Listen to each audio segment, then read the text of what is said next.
years.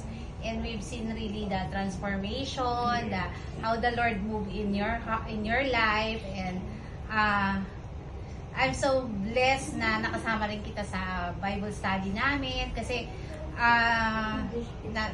English.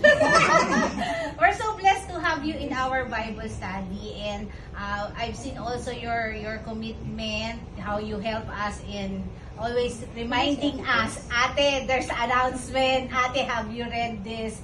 So it's Charity who's really behind us, chasing us. Ate, send the report, and I'm so blessed because before you leave or before you move to another place, you really have left us with a set of workers also. So glory be to God to your life, na yung dedication mo and how you impart yung dedication na yun to your alaga, to your Timothy. So glory be to God. I just pray and we send you with joy in our hearts na you will be mighty used in the name of our Lord Jesus in the new place na nilalagay ka niya. Amen. And next, Ate Irene, can we hear from you? Ate, leader, come on.